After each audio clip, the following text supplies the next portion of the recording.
Hi all, സഹകാരി raise പ്ലസിൻ്റെ പുതിയ ക്ലാസ്സിലേക്ക് എല്ലാവർക്കും സ്വാഗതം. ഇന്ന് നമ്മൾ PSCയുടെ റീസെൻ്റ് എക്സാമിൽ നടന്നിട്ടുള്ള ക്വസ്റ്റ്യൻ ഡിസ്കഷനാണ്, എക്സലിലെ ക്വസ്റ്റ്യൻ ഡിസ്കഷനാണ് നമ്മൾ ചെയ്യണേ. ഏതൊക്കെ എക്സാമിലെയാണെന്ന് ചോദിച്ചു കഴിഞ്ഞാൽ ഒന്ന് ഏതാണ്, ജൂനിയർ ടൈപ്പിസ്റ്റ് എക്സാമിൻ്റെ, അതുപോലെ തന്നെ LD ടൈപ്പിസ്റ്റ്, പിന്നെ എന്താണ് ടൈപ്പിസ്റ്റ് ഗ്രേഡ് 2, പിന്നെ അങ്ങനെയുള്ള മെയിൻ എക്സാമിൻ്റെ ഭാഗമായിട്ടുണ്ടായിരുന്ന LD ടൈപ്പിസ്റ്റ് ലൈക്ക് പോസ്റ്റിൻ്റെ പ്രീവിയസ് ഇയർ, അതിൽ റീസെൻ്റ് ആയിട്ട് 2023 നടന്ന ക്വസ്റ്റ്യൻ പേപ്പറിനകത്തെ എക്സലിൻ്റെ ക്വസ്റ്റ്യൻസ് ആണ് ഇന്ന് നമ്മൾ നോക്കണേ. അപ്പോൾ നമ്മളുടെ ഇത് റിവിഷൻ ക്ലാസ്സും കൂടെ ആണ് കേട്ടോ. നമ്മൾ ഇത്രയും നാളുകൊണ്ട് എക്സൽ പഠിച്ചിട്ട് ഓരോ ക്വസ്റ്റ്യൻ കാണുമ്പോൾ അത് കണക്ട് ചെയ്യാൻ പറ്റുന്നുണ്ടോ എന്നൊക്കെ ഒരു ചെക്ക് ചെയ്യലും കൂടെയാണ് ആക്ച്വലി ഈ ക്ലാസ്സിനകത്ത് നമ്മൾ നോക്കണേ. അപ്പോൾ നമ്മളുടെ ഫസ്റ്റ് ക്വസ്റ്റ്യൻ എന്ന് പറയുന്നത് നോക്കിയേ, the default column width in Excel 2007 എത്രയാണ്? ഡീഫോൾട്ട് കോളം വിഡ്ത്ത് എന്ന് പറയുന്നത് പഠിച്ചു വെച്ചേക്കുക, എത്രയാണ്? 8.43. ഓക്കെ, 8.43 എന്ന് പഠിച്ചു വെച്ചേക്കുക കേട്ടോ. ഡീഫോൾട്ട് ആയിട്ടുള്ള വാല്യൂസ് ആണ് 8.43. എനിക്ക് തോന്നുന്നു ഞാനിത് വിട്ടുപോയിട്ടുണ്ട്. അടുത്തൊരു നോട്ടോ കാര്യങ്ങളൊക്കെ ആയിട്ട് അടുത്തൊരു റിവിഷൻ ക്ലാസ്സിൽ ഇതിനെപ്പറ്റി കൂടുതലായിട്ട് പറയാം കേട്ടോ. 8.43 ആണ് എന്താണ് default column width in Excel 2007 എന്ന് പറയുന്നത്. നെക്സ്റ്റ് നോക്കിയേ, the name of the last column in Excel. നമ്മൾ പഠിച്ചതല്ലേ, എന്തായിരുന്നു? എക്സലിനകത്ത് എത്ര കോളം ഉണ്ട് മൊത്തത്തിൽ ഒന്ന് പറഞ്ഞു നോക്കിയേ. എക്സലിനകത്ത് മൊത്തം എത്ര കോളാണ് ഉള്ളത്? 16,384 കോളം ആണെന്ന് നമ്മൾ പഠിച്ചു. A മുതലാണ് നമ്മൾ പേര് കൊടുക്കുന്നതെന്ന് പഠിച്ചു. അങ്ങനെയാണെന്നുണ്ടെങ്കിൽ ലാസ്റ്റ് കോളത്തിൻ്റെ പേരെന്തായിരുന്നു? നമ്മൾ എന്തെന്നാ പഠിച്ചേ? എന്തെന്നാണ്? XFD ആണല്ലേ. XFD ആണ് ലാസ്റ്റ് കോളം അല്ലേ? XFD കോളംസ് അല്ലേ നമുക്കുള്ളത് അല്ലേ? ഓക്കെ, ഇനി അടുത്തത് നോക്കിയേ. In Excel 2007 the formatting tools are available in which tab? Formatting tools എന്ന് പറഞ്ഞാൽ, ഫോർമാറ്റിംഗ് എന്ന് പറഞ്ഞാൽ എന്തായിരുന്നു എന്നാണ് ഞാൻ പറഞ്ഞേ? Changing the appearance of something ആണ് അല്ലേ? അപ്പോൾ എക്സലിനെ സംബന്ധിച്ചിടത്തോളം എക്സലിനകത്ത് എന്തിനാണ് ഫോർമാറ്റ് ചെയ്യണേ? നമ്മുടെ സെല്ലിനെയാണ് ഫോർമാറ്റ് ചെയ്യണേ അല്ലേ? അപ്പോൾ ഫോർമാറ്റിംഗ് ഓപ്ഷൻസ് ഏത് ടാബിലാണ് കോമൺ ആയിട്ടുള്ളത്? ഏത് ടാബിലാണ് ഫോർമാറ്റിംഗ് ഓപ്ഷൻസ്?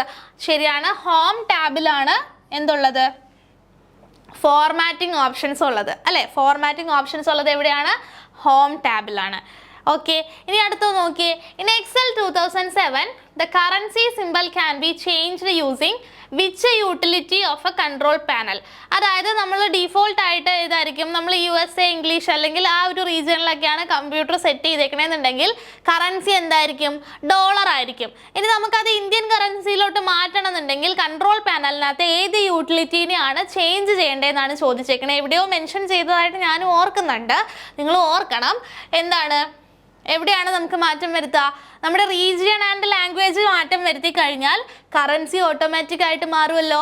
അപ്പോൾ എക്സൽ 2007 കറൻസി സിമ്പിൾ ചേഞ്ച് ചെയ്യണമെന്നുണ്ടെങ്കിൽ കൺട്രോൾ പാനലിനകത്ത് ഏത് ചേഞ്ച് ചെയ്താൽ മതി? റീജിയൻ ആൻഡ് ലാംഗ്വേജ് എന്നുള്ളത് ഇന്ത്യ എന്നുള്ളത്, ഇന്ത്യയിലെ കറൻസിയിലെ വേറെ ഏതെങ്കിലും രാജ്യത്തിൻ്റെ കറൻസി ആക്കണമെന്നുണ്ടെങ്കിൽ ആ രാജ്യവുമായിട്ട് സെറ്റ് ചെയ്താൽ മതിയല്ലോ. ഓക്കെ, ക്ലിയർ ആണല്ലോ? ദെൻ ഇത് നമ്മൾ എന്താണ് ഒരു ക്ലാസ്സിനകത്ത് കാണിച്ചിട്ടുണ്ടത്. Then in a worksheet the active cell is highlighted by. Active സെല്ലിനെ എങ്ങനെയാണ് നമുക്ക് മനസ്സിലാക്കി എടുക്കാനായിട്ട് പറ്റുക? നമ്മൾ സെല്ലിൻ്റെ ഒരു ക്ലാസ് പഠിച്ചിട്ടുണ്ടായിരുന്നല്ലോ, കുറേ ഇക്വേഷൻസും കുറേ ഫാക്റ്റുകൾ, ഇങ്ങനെ കുറേ കാണാപ്പാഠം പഠിക്കേണ്ടതായിട്ടുള്ള മെറ്റീരിയൽ ഉണ്ടായിരുന്നേ. അതിനകത്ത് പറഞ്ഞിട്ടുണ്ടല്ലോ, എന്താണ് വരിക? In a worksheet the active cell is highlighted by. എങ്ങനെയാണ് ഹൈലൈറ്റ് ചെയ്തേക്കണേ? എന്താണ്, അതിനൊരു ഡാർക്ക് ബ്ലാക്ക് ബോർഡർ ഉണ്ടായിരിക്കും അല്ലേ? അങ്ങനെയാണ് അത് ആക്റ്റീവ് സെല്ലാണോ അല്ലയോ എന്ന് നമ്മൾ കണ്ടുപിടിക്കണേ. എന്താണ്, ഒരു ഡാർക്ക് ബ്ലാക്ക് ബോർഡർ ഉണ്ടായിരിക്കും അല്ലേ? ഡാർക്ക് ബ്ലാക്ക് ബോർഡർ ഉണ്ടായിരിക്കും. ഇനി അടുത്തത് നോക്കിയേ. In Excel 2007 which function allow you to repeat the column and row heading at the beginning of each new page? Okay, ഇത് റീസെൻ്റ് ആയിട്ട് നമ്മൾ എവിടെ പഠിച്ചതായിരുന്നു? ടേംസ് ഇൻ എക്സൽ എന്ന് പറഞ്ഞ പാർട്ട് 1, പാർട്ട് 2, പാർട്ട് 3 നമ്മൾ ചെയ്തില്ലേ?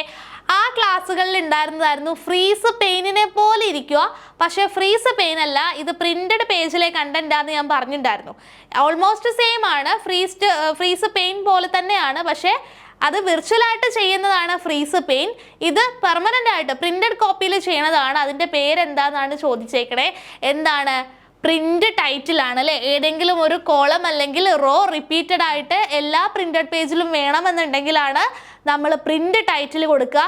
റോ ആണെങ്കിൽ ടോപ്പ് റോ ആണ് പ്രിന്റ് ചെയ്യപ്പെടുക, കോളം ആണെങ്കിലോ ലെഫ്റ്റ് മോസ്റ്റ് കോളമാണ് പ്രിന്റ് ചെയ്യുക അല്ലേ. അങ്ങനെയല്ലേ പഠിച്ചേക്കണേ. ഇനി അടുത്തത് നോക്കിയേ, to add all the number in the range b1 to b10 which of the following function is used. എന്താ വേണ്ടേ, b1 മുതൽ b10 വരെ നമുക്ക് ആഡ് ചെയ്യണം. അതിന് ഏത് ഫംഗ്ഷനാണ് യൂസ് ചെയ്യുക എന്നാണ് ചോദിച്ചേക്കണേ.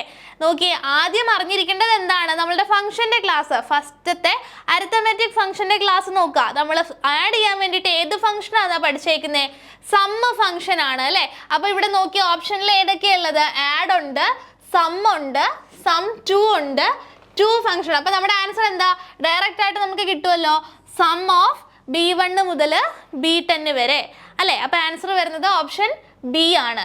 അടുത്ത ചോദ്യം നോക്കിയേ, the saved file in Excel 2007 take the extension. എന്താണ് എക്സ്റ്റൻഷൻ എന്ന് ഇൻഡയറക്റ്റ് ആയിട്ട് ചോദിച്ചേക്കാണ്. എക്സലിലെ സേവ്ഡ് ഫയലിന്റെ എക്സ്റ്റൻഷൻ എന്താണെന്നാ ചോദിച്ചേക്കണേ. എന്താണ്, .xlsx ആണ് അല്ലേ, .xlsx അല്ലേ, പഠിച്ചിട്ടുള്ളതാണ്, തുടക്കത്തിലെ ക്ലാസ്സുകളിൽ നമ്മൾ കണ്ടതാണ്. സോ അടുത്ത ക്വസ്റ്റ്യൻ നോക്കിയേ, maximum number of level A formula can be nested in A MS Excel 2007. Nested function എന്താണെന്ന് നമ്മൾ പറഞ്ഞിട്ടുണ്ടായിരുന്നു. ഒരു ഫംഗ്ഷനകത്ത് വേറൊരു ഫംഗ്ഷൻ ഇങ്ങനെ എഴുതി കൊടുക്കാം. അങ്ങനെ മാക്സിമം എത്ര ഫംഗ്ഷൻസ് ഒരു ഫംഗ്ഷനകത്ത് എഴുതി കൊടുക്കാമെന്നാണ് ചോദിച്ചേക്കുന്നത്. എത്രയാണ്, 64 ഫംഗ്ഷൻസ് ആണ് നമുക്ക് അങ്ങനെ ഒരു ഫംഗ്ഷൻ്റെ ഉള്ളിലായിട്ട് എഴുതാനായിട്ട് പറ്റുക. ഓക്കെ ആണോ, 64 ഫംഗ്ഷൻസ് ആണ് ഒരു ഫംഗ്ഷൻ്റെ അകത്തായിട്ട് നമുക്ക് എഴുതി കൊടുക്കാനായിട്ട് പറ്റുക. ഓക്കെ, അപ്പം നെസ്റ്റഡ് ഫംഗ്ഷൻ എന്ന് പറയുന്നത് എന്തായിരുന്നു, sum of pi sine of pi of ഇങ്ങനെ എഴുതി പോണതാണ്. അപ്പം അങ്ങനെ എത്ര ഫംഗ്ഷനാണ് ഒരു ഫംഗ്ഷനകത്ത് ലൂപ്പാക്കിയിട്ട് വെക്കാനായിട്ട് പറ്റുക, 64 ഫംഗ്ഷനെയാണ് നെസ്റ്റഡ് ആക്കി വെക്കാനായിട്ട് പറ്റുക. നെസ്റ്റഡ് എന്ന് പറഞ്ഞാൽ എന്താ, ഫംഗ്ഷൻ ഇൻസൈഡ് എ ഫംഗ്ഷൻ എന്നുള്ളതാണ് നെസ്റ്റിൻ്റെ ആ ഒരു മീനിങ് വരുന്നത് അല്ലേ. ഓക്കെ, അപ്പം നെക്സ്റ്റ് ക്വസ്റ്റ്യൻ നോക്കുക, by default Excel 2007 workbook use the file extension. ഏത് ഫയൽ എക്സ്റ്റൻഷൻ ആണ് എടുക്കുന്നത്, ഏതാണ് നോക്കിയേ, .xlsx അല്ലേ, അതല്ലേ ഡീഫോൾട്ട് ഫയൽ എക്സ്റ്റൻഷൻ. ഓക്കെ, അപ്പോൾ .xlsx ആണ് ഡീഫോൾട്ട് ഫയൽ എക്സ്റ്റൻഷൻ. ദെൻ അടുത്ത ക്വസ്റ്റ്യൻ നോക്കിയേ, a hidden row is actually a row with its height set to എന്താണ്, 1 ആണോ 2 ആണോ 0 ആണോ 5 ആണോ 0 അല്ലേ. റോ ഹൈഡ് ചെയ്യുക മീൻസ് എന്താണ്, അതിൻ്റെ എന്താണ് ആ ഒരു റോ ഹൈറ്റ് എന്തൊക്കെയാണ്, 0 ആക്കാണ്. കോളം ഹൈഡ് ചെയ്യുക പറയുമ്പോൾ കോളത്തിൻ്റെ വിഡ്ത്ത് എന്താക്കുകയാണ്, 0 ആക്കാണ്. അത് ഓർത്തിരിക്കുക. എന്താണ് റോ ഹൈഡ് എന്ന് പറഞ്ഞാൽ എന്താണ്, റോ ഹൈറ്റ് ഈക്വൽ ടു എത്രയാക്കാണ്, 0 ആക്കാണ്. ഇനി കോളം ഹൈഡ് എന്ന് പറഞ്ഞാലോ, കോളം വിഡ്ത്ത് എന്താക്കാണ്, 0 ആക്കാണ്. ക്ലിയർ അല്ലേ. റോ ഹൈഡ് എന്ന് പറഞ്ഞു കഴിഞ്ഞാൽ നമ്മൾ എന്താ 0 ആക്കണേ, റോ ഹൈറ്റ് ആണ് 0 ആക്കണേ. കോളം ഹൈഡ് എന്ന് പറഞ്ഞാലോ കോളത്തിൻ്റെ വിഡ്ത്താണ് നമ്മൾ എന്താക്കണേ, 0 ആക്കണേ. ക്ലിയർ അല്ലേ. സോ നെക്സ്റ്റ് ക്വസ്റ്റ്യൻ നോക്കിയേ, column letter in the modern version of MS Excel range from A to എത്ര വരെയാണ്, XFD വരെയാണ് അല്ലേ. ലാസ്റ്റ് കോളം എത്രയാണ്, 16384 ആണ്.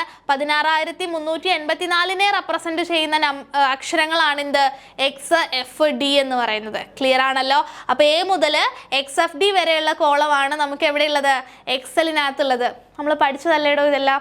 ഓക്കെ, അപ്പോൾ ഇതാണ് ഇപ്പോൾ 2023 റീസെൻ്റ് ആയിട്ട് നടന്നിട്ടുള്ള ജൂനിയർ ടൈപ്പിസ്റ്റ്, LD ടൈപ്പിസ്റ്റ് പോലെയുള്ള എക്സാമുകളിൽ കണ്ടിട്ടുള്ള ക്വസ്റ്റ്യൻസ്. കുറച്ച് ക്വസ്റ്റ്യൻസേ ഉണ്ടായിരുന്നുള്ളൂ, ബട്ട് നമ്മളെല്ലാം പഠിച്ച ക്വസ്റ്റ്യൻസ് അല്ലേ ആയിരുന്നോ, നമ്മൾ എക്സലിൻ്റെ വിവിധ ക്ലാസ്സുകളിലായിട്ട് പഠിച്ച ക്വസ്റ്റ്യൻസ് തന്നെയാണ് പല രീതിയിൽ ചോദിച്ചേക്കുന്നത്. അപ്പോൾ ഇങ്ങനെയൊക്കെ തന്നെയാണ് എക്സലിൻ്റെ ക്വസ്റ്റ്യൻസ് വരിക. അപ്പോൾ പ്രിപ്പയർ ആവുക. ഓക്കെ, അപ്പോൾ ഡൗട്ടോ കാര്യങ്ങളൊക്കെ ഉണ്ടെന്നുണ്ടെങ്കിൽ ചോദിക്കുക. ഓക്കെ, അപ്പോൾ ഫൈൻ, താങ്ക് യു.